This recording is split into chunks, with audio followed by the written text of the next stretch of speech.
official podcast of the Jacksonville Public Library. I'm Hurley Winkler. And I'm Jenna Hassel. Jenna, you like authors? Oh, yeah. Well, we got one for you tonight. We are live from the Beaches Branch Library, where we are having the Flamingo Book Club tonight. Flamingo as in a pink bird, which I also have on my shirt Yes, tonight. I love that shirt, Hurley. Jenna, why are we wearing our tropical shirts tonight? Well, we have a very special Florida author on the pod today. He is quintessential Florida. like king of Florida. Yes. Yeah, he is awesome. And he did not disappoint. He is wearing his tropical shirt as well. That's right, folks. Tim Dorsey. He is the king of the tropical shirts and king of Florida fiction. Jenna, you love this book, The Pope of Palm Beach, his most recent book, his 21st book. Can you imagine, first of all, writing 21 books? No.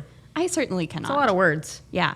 I mean, it's a special number because we have 21 library locations. Oh, good catch. So imagine building libraries, building narratives. It's beautiful. Beautiful. Yes. Great parallel. I tried to make that happen. That was on the spot. That was great. Yeah. But Jenna, you really like this book, The Pope of Palm Beach. Tell us a little bit about it. So The Pope of Palm Beach, like she said, is a 21st novel. It's a braided narrative, which I just learned about today. So it kind of goes back and forth between these two different sets of characters. But obviously it has his quintessential serial character, Serge A. Storm, in it. And Serge and his pal Coleman are on a literary journey of Florida. So they kind of go through all these places where plots of other Florida novels take place, and kind of some, mayhem takes place on the way. And then there's a mystery in there. There's some murders. There's some social justice that happens. It's pretty jam-packed. Sounds pretty wild. Yeah, it's a pretty good read. And I listened to it on audiobook as well as reading it on my Kindle, because shout out to the library for having it in all formats. Hey, yeah. Audiobooks are still reading, guys. Yeah, it's true. And I don't know, I'm really strange. Whenever I get a book that I really want to finish, I'll check it out in print. I'll get it on audiobook, and I'll get it on my Kindle. You got to make sure you have it in all your formats. Yeah, exactly. I can't ever be without it. Right. So that's what I did, and it was really fun to go between it, because the narrator of the book is like his name is Oliver Wyman, and he does a lot of audiobooks, but he has a very dramatic tone in this one, and it's really hilarious. Like the movie trailer tone? Yes, it's a movie trailer tone. In a world Yep. where millions of people die every day. That one? Yes. Okay. Yeah. So it's this really serious audio tone with this very silly, satirical novel. It's a pretty good. It's a fascinating juxtaposition. It's pretty funny. It was very entertaining. So that author, Tim Dorsey, is with us today talking about that novel, his writing process, what he's got coming up, and all the other fun things. Brian, hit that track.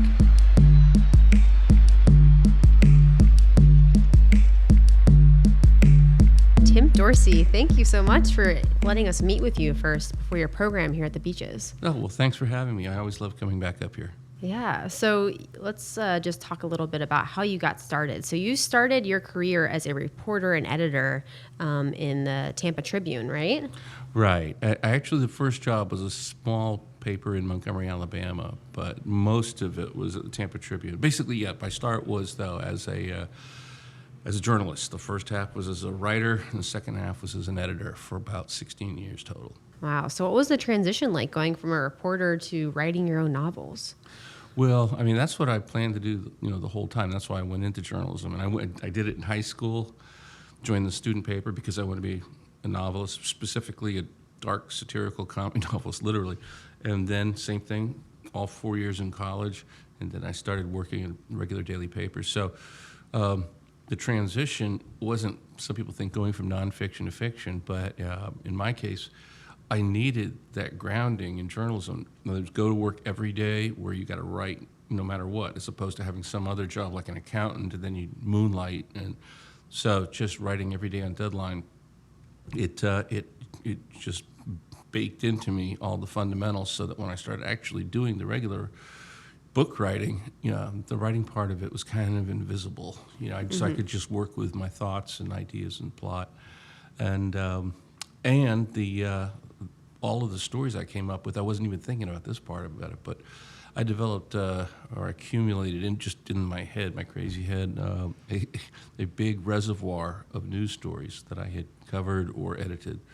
So the transition was well, and also it was great because it was my dream. So when I made the transition, I was like, hooray! Yeah, that's what you were waiting I'm out for. of here. Yeah. True, yeah. No, I love my time in newspapers, but it was like, you dream about it, but you never practically think it's going to happen, but you just say, well, if my dream doesn't come true, the next best thing in life is to keep chasing your dream. So.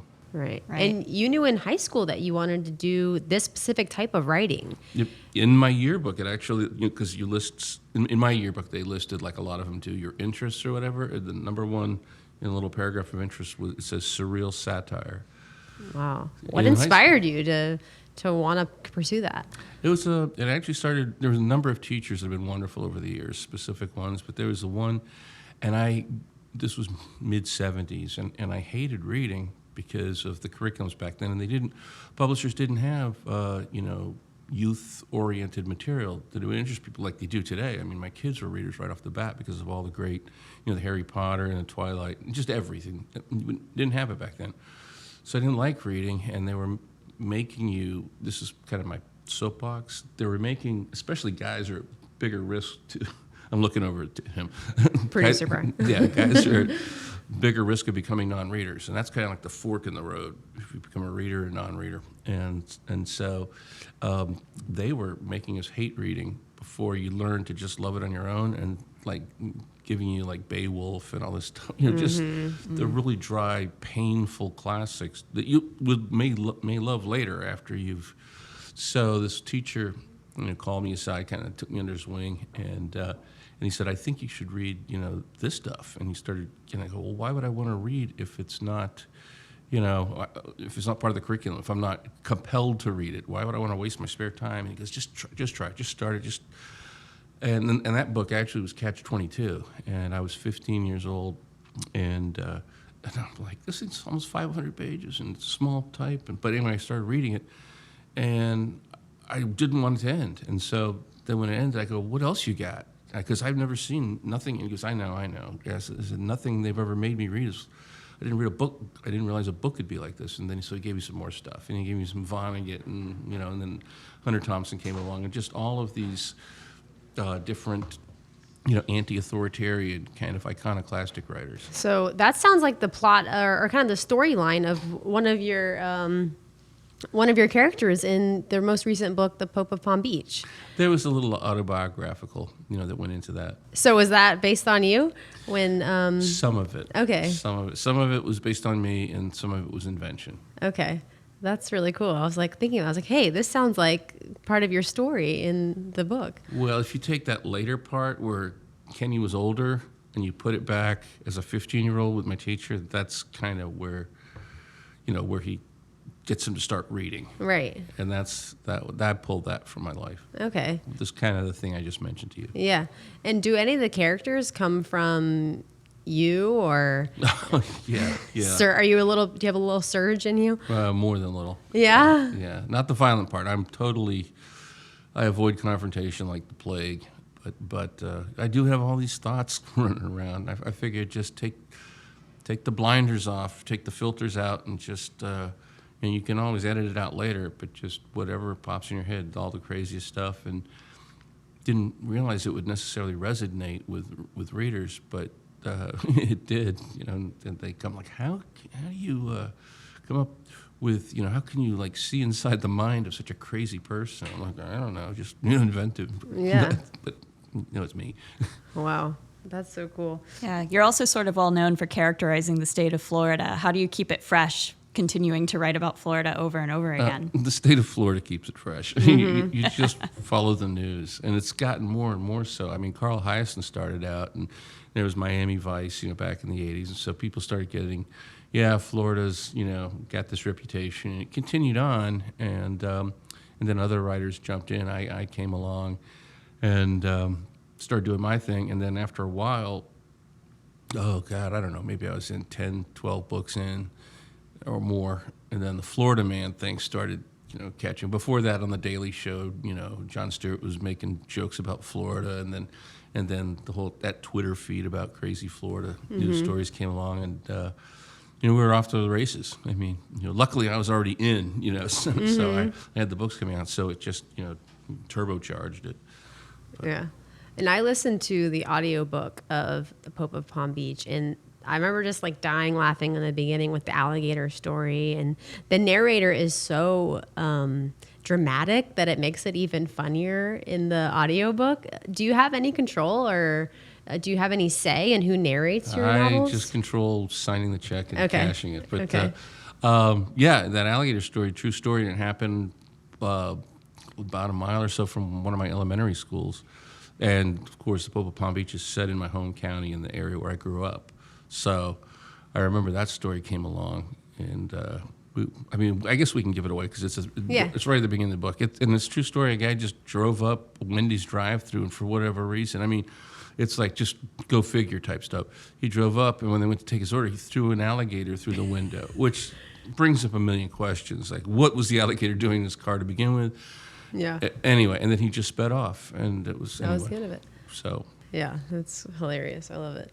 And also, in this latest novel, you reference the library a lot, and Serge is always running to the library to get information. Was the library always kind of a staple in your life, or in doing research for your novels even? Oh, yeah, as a matter of fact. And I one thing I do with libraries that help me find old places is I'll go to special collections and I'll pull out the old phone books. Like if I can't find where something was, I'll go figure out what year it was in existence, and I'll look through the yellow pages or whatever, and I can, you can track down different locations of where things happen. Yeah, I feel like people forget that we still do that. There are still records and records of decades that go back that you can still find in our special collections. And libraries got me going because when I was starting out, I mean, of course, libraries know what's going on in the Florida field or whatever, and I had.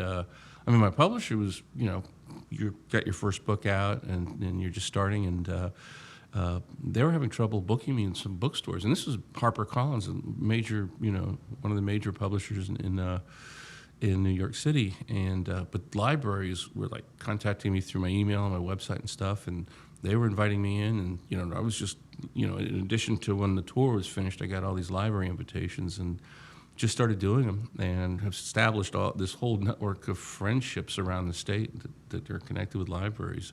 And if you look, I still have my entire tour this year up to now, and you'll see how many are libraries.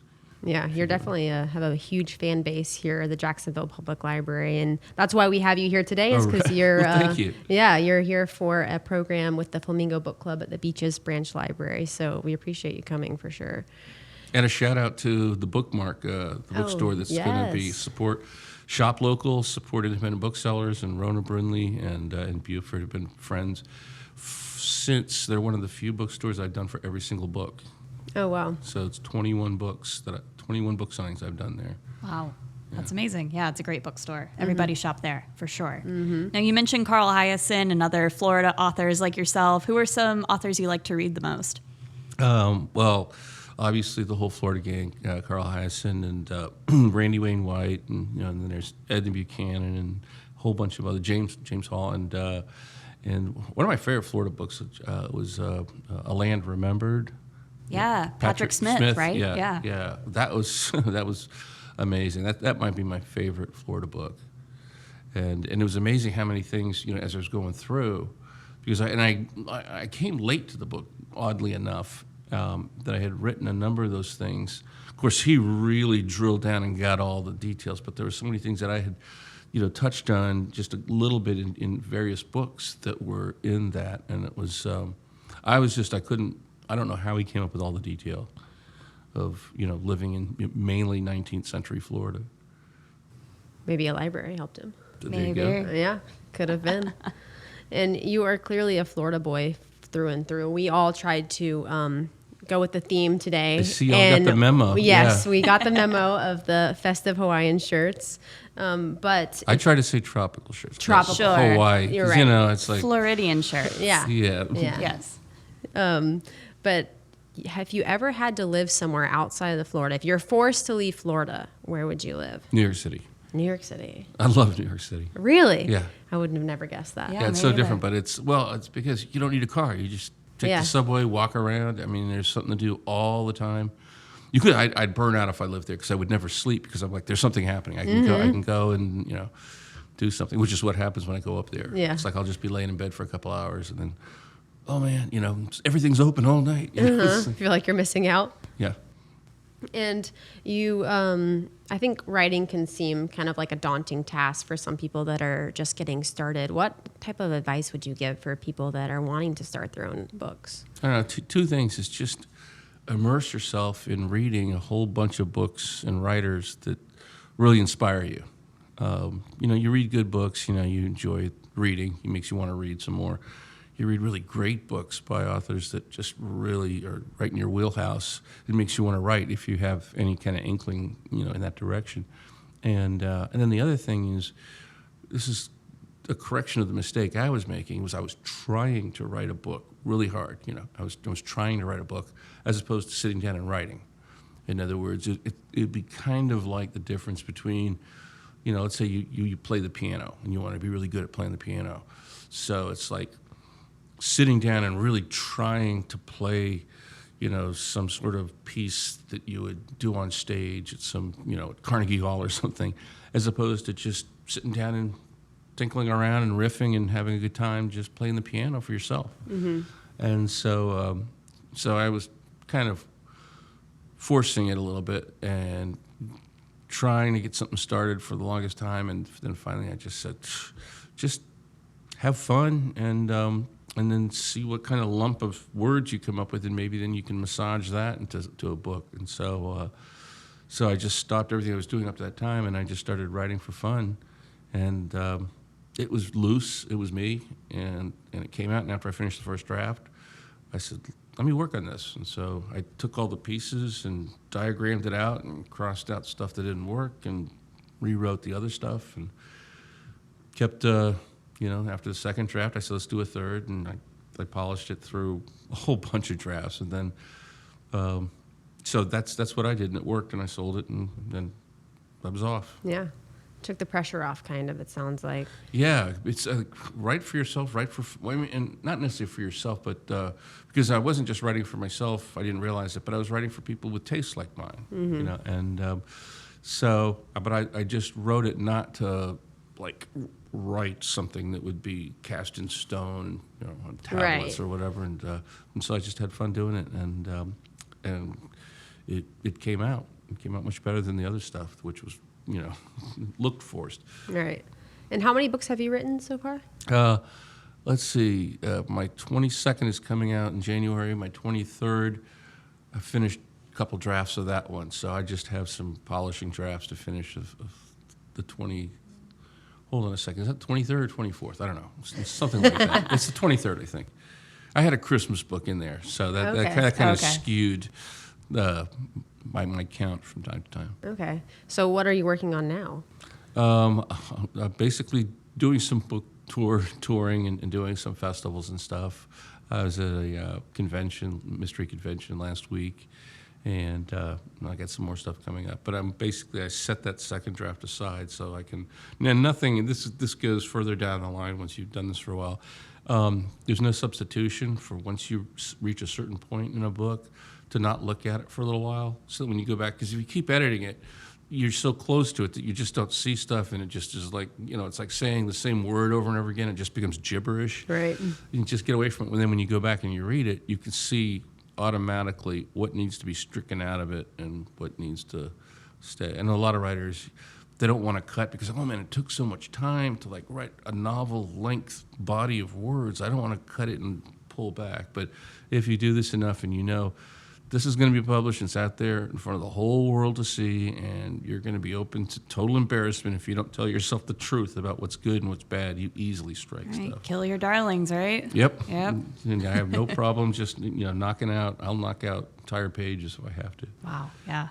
So you mentioned at the beginning of our conversation how writing for the newspaper really laid your groundwork for writing fiction. How do you implement deadlines for yourself as a writer? Well, because I work for newspapers, one thing my publisher says, you always make deadline. And I go, yeah. And he goes, no, I mean, you always make deadline. And I go, yeah, that's why they're called deadlines. And he goes, authors never make deadlines. That's what he kind of, and I'm like, well, it's journalism training. I mean, there was no fooling around then. You know, you're a daily newspaper. So, but also, I don't have problems because I'll jump at what I need to get written way ahead of time. So it's done way before the deadline, not even close to the deadline, you know, because if you reread a draft and you see it needs more work, you got plenty of time. Right. You don't want to and that's why I do it the way I do it. The last thing you want is to be getting close to deadline and like, this is not in good enough shape at all. This needs a lot more work, and I don't know if I can get that work in before the deadline. So right. Yeah. I've never gotten into that scenario because I don't want to get into that scenario. So I make sure I'm way ahead. Don't procrastinate. It's a good lesson, folks. Yeah, good lesson. for sure. And can you give us a little preview or summary of the book that's coming out in January?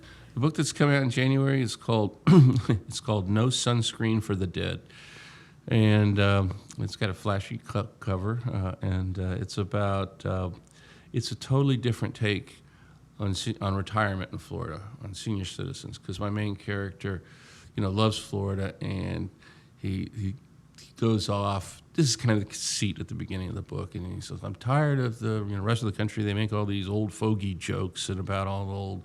Retirees in Florida, retirees in Florida are a hoot. And first of all, they're cool because, they have the wisdom of years and they're not like today's petty bickering adult children, in this polarized society we have. And, they understood character. And again, anyway, it goes into all that, And then also said, people think they're just, goes into the whole, how they're stereotyped as old, doddering, and senile and stuff. And he says, no, they're a hoot. I mean, you hang around them. I mean, they've reached the point where they realize, like, hey, old age is like, just a free pass to anything I want to do, and it'll just be written off.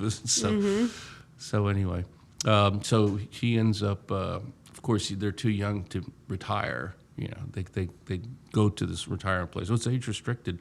And Serge goes, but I'm wearing a white belt. I bought the white belt, And so he said, no, that doesn't do it. You have to be, at least 55 to move into. So he ends up, traveling around to different areas where retirees are known to, retire to, and meets different people along the way. And I'll let it go at that. That sounds awesome. Yeah. Hilarious. Can't wait. So you said in the beginning that you knew you wanted to be a writer in high school. Did you also, we always want to know what you wanted to be when you grew up, but did you know as a kid that you wanted to be a writer as well? Well, no, but I wrote. I mean, oddly enough, I had a typewriter, little manual typewriter, and from 12 years old, I remember I was 12, because I know I was 12 because I would write and I would type up, I don't know why, I was just typing up these attempts at humorous essays, but I remember I wrote like this political satire about the Nixon administration, and I'm 12, and it was horrible, but it's like, that's pretty like weird for a 12-year-old kid being on a typewriter and writing about Nixon. So yeah. So I knew I was 12. It was always there. Yeah. Yeah. You were training even at a young age. That's so cool. Well, this has been really fun, and we'll let you go because I know you have to talk today at our Flamingo Book Club, but thank you so much for taking some time to be here on Completely Booked. Oh, well, thank you very much for having me. It was a pleasure on my end. Yeah. I owe you. Thank you. Thank you. Thank you.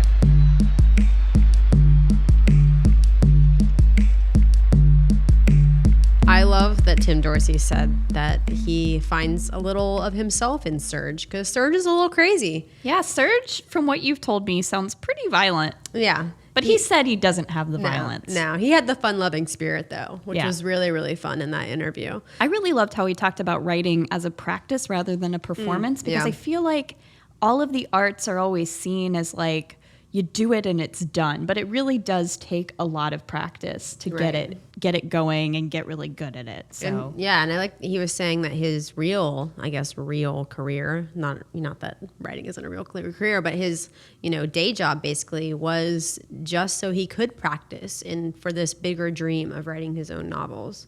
So it just shows that it does take years and years of practice, and it's still, draft after draft. He has to revise and continue to practice every day. Definitely, yeah. And setting those deadlines too, which thank goodness for that journalism background, because I can see how that really helps. I think that is what gets a lot of writers down sometimes, is meeting those deadlines and, figuring out what to write on a schedule. Right. Instead of just waiting around for it to happen, you just put the wheels in motion every day and get it done. And it sounds like he's doing it, and it paid off, because hey, he's writing book 23 now. That's incredible. Yeah. And his latest novel is coming out January 2019.